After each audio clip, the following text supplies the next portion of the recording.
Yeah. 83-81 final score. Let's get some instant reaction on it. Big win for the Ducks. They stay undefeated. Alabama gets its second loss of the season. Randolph, that was a fun game, nip and tuck the entire way, but the Ducks finding a way to get it done.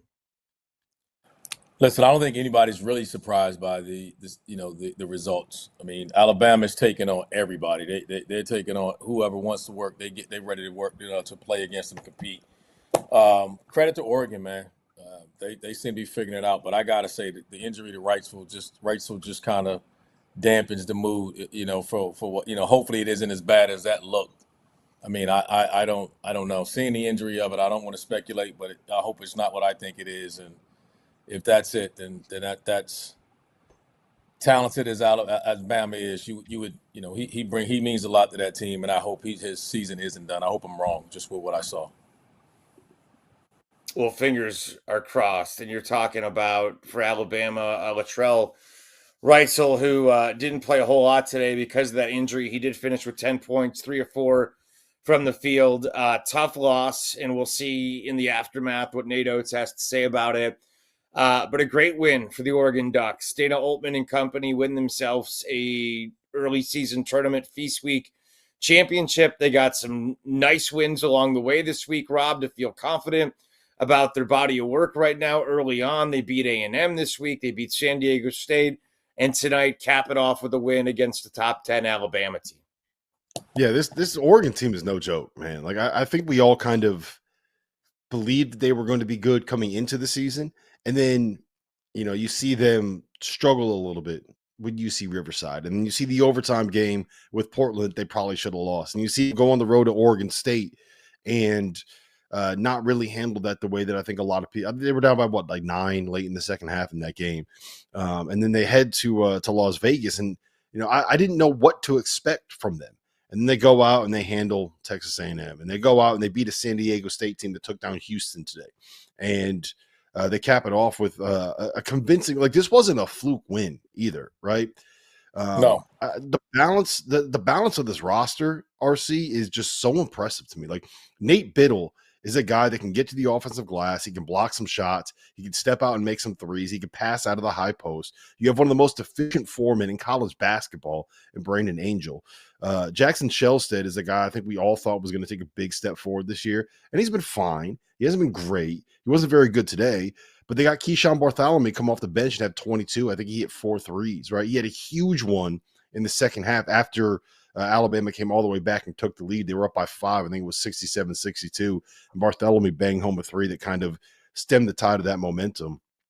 Supreme Cook coming off the bench, greatest name in college basketball.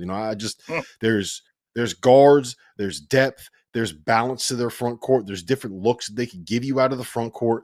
And, oh, by the way, they're coached by a guy that can figure it out with the best of them when it comes to the X's and O's. And I think this is probably the best Oregon team that they've had, I want to say, since the Final Four team that had it was Peyton Pritchard at the point. I think Tyler Dorsey was on that team.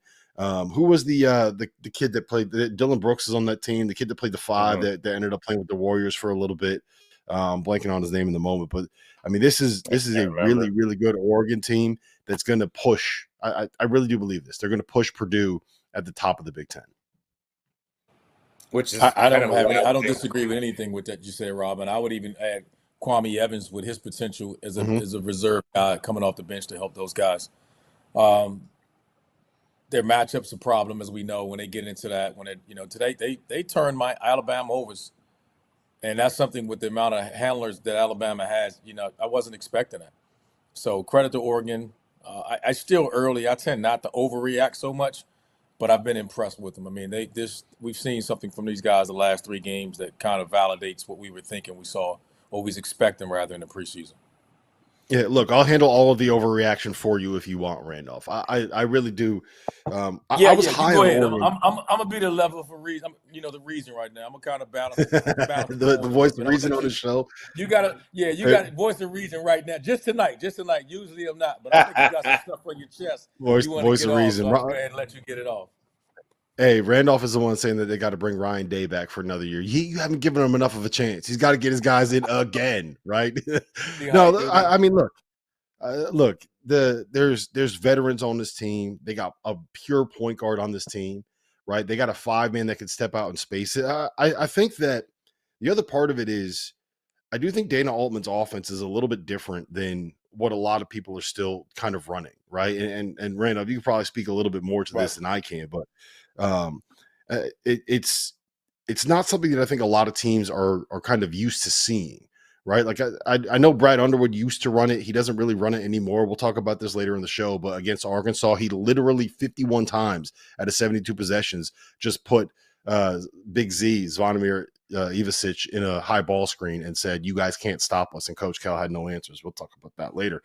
But I just, it's not something that a lot of teams are used to seeing and expecting. And when you have guys that know how to run it and skilled big guys that can play in it and point guards that can kind of make plays out of this offense, tough to stop, man.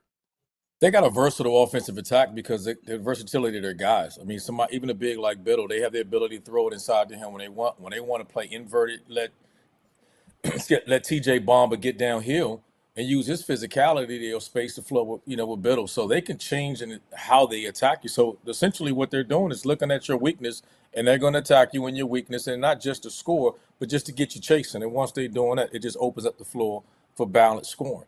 And you topple that was that if they can turn you over like they did Alabama and get out in transition, then you're just opening up a can of worms for those guys. That's just difficult to challenge, to stop. So credit to these guys. We'll see what happens as they go forward. Again, I'm gonna be the voice of reason tonight, man. I'm not overreacting, but we do learn a lot about the teams early in the year when they come through events like this, because you can draw upon that experience, as you get later in the conference play, in the conference tournament.